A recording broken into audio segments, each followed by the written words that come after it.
Hey guys, this is Joseph, Muscled Up Movers, and I'm going to go over how to build an invoice and collect money from the customer and make sure that your hours are correct.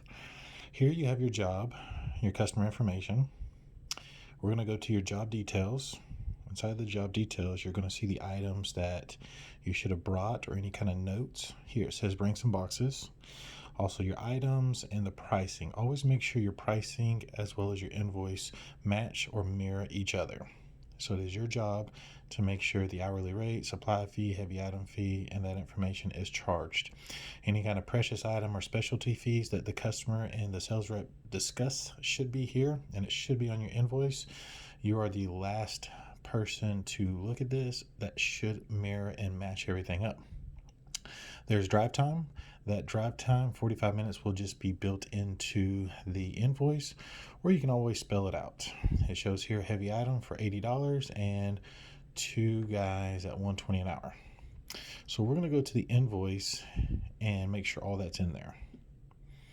So we're going to go to the finance tab. The finance tab right here shows your job items, payments, estimates, documents, and timesheet.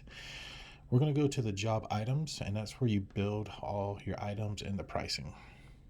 If you go here, your sales rep should automatically put in the information here. It shows 2 movers at $120 an hour, and it has the team lead, the mover, start time, finish time, any kind of lunch breaks. It is your responsibility to fill this information out in here so that everything is squared away at the end of the day. We have the supply fee of $30. So we're going to open this up, and it just says here quantity 2. That means 2 hours. At the end of the day, let's assume 2 guys did 3 hours. So we're going to change quantity to 3 for 3 hours. We're going to put in here the team lead's name. You're going to want to use first and last names. And then your movers or mover, you're going to put their name in there. Also, again, please make sure you use full names.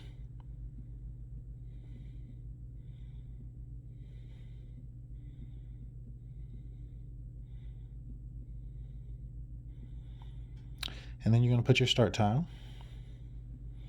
Started at 9 a.m. 3 hours later, it was 12 p.m. And right here's where you put in any kind of breaks. We're going to say we had 0 and 0. So right here, this way the hours will be correct for Joe and Alex starting at 9 o'clock to 12 o'clock, which was 3 hours. We're going to save that information, and that way payroll knows who to pay for what hours. So there was 2 guys for 3 hours at $120. Now the sales rep did not put in the heavy item fee, so you guys would put in the heavy item fee. We'll hit this plus sign right there to add items to the invoice. So I'm going to hit this plus sign here, and you see all the different fees here that you can add, whether it's extra truck, overnight fee, boxes. So heavy item fee right here for $80. We're going to add that in there. We want to go ahead and do the start time and finish time. So you're going to want to add the start time and finish time as well as your crew name. Whether it was 2 guys or 5 guys, you put all the names there, because anytime you're moving a heavy item that's over 400 pounds, the crew is paid extra for that item. So you put in your crew name and your start time and finish time.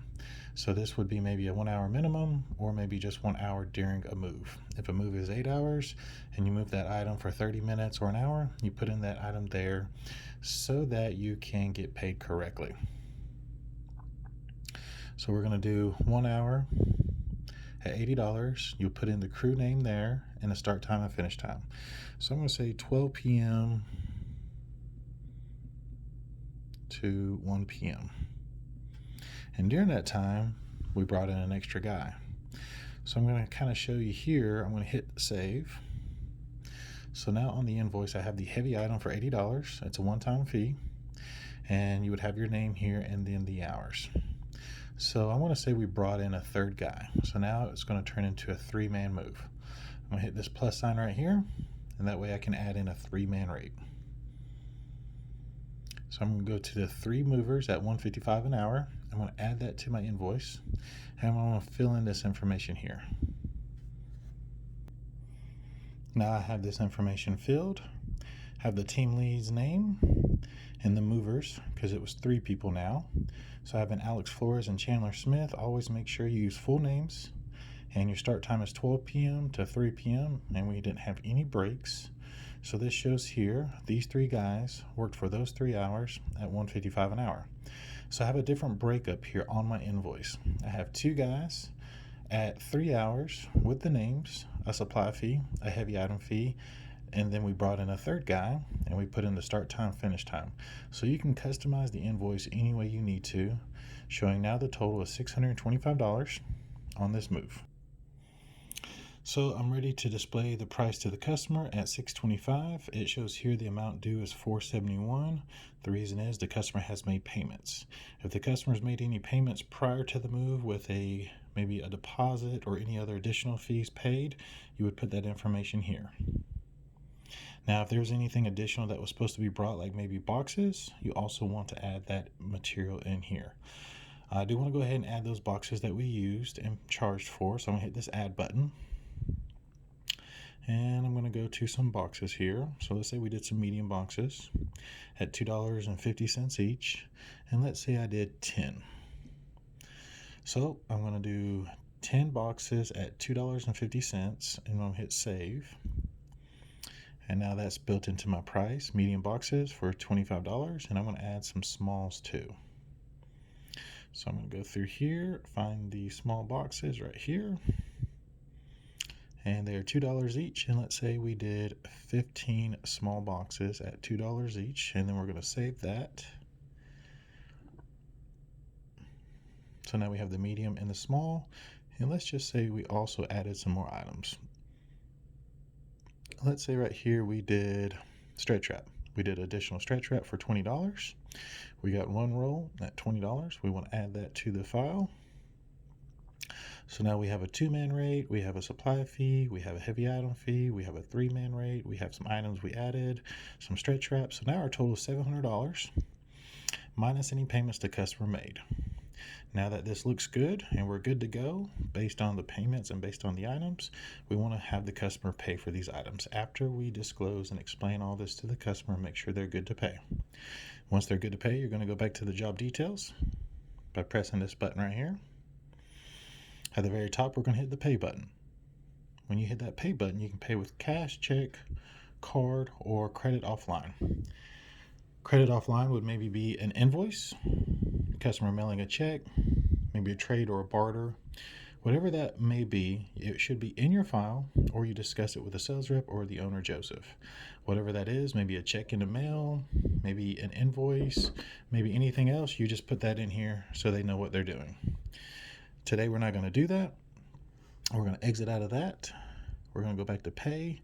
So we're not going to do credit offline. If they was to do a check, you'd put in the check number here.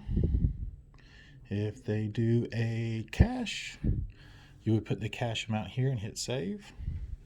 And once you do the cash, check, or card, that information is saved into the file.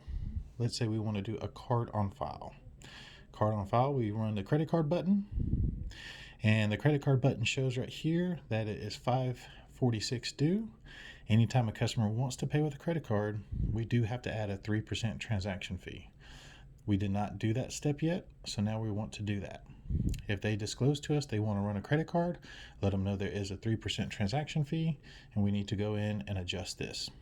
We're going to close out, go back to the Finance tab, go back down to the bottom, go back down to the total. This tax button right here is where we add in the 3% card fee. This 3% is because you're running a card on file or running a card with the customer. And this is where we add the 3% by pressing this button. Once we add that button, it will change the tax amount, which is $21. That is the 3% for running a credit card. Now we have the 3% built in. We want to go back to the job detail, go to the pay button, hit the credit card. Now we have the 3% built in. Next, we just want to do the digits, the expiration date, code on the back, the billing zip code, and once we hit save, that card will be ran and the customer will get an email receipt. That's how you build your invoice, build your hours, and collect payment. If you have any questions, feel free to ask the Director of Operations, Joseph Ashdorodini.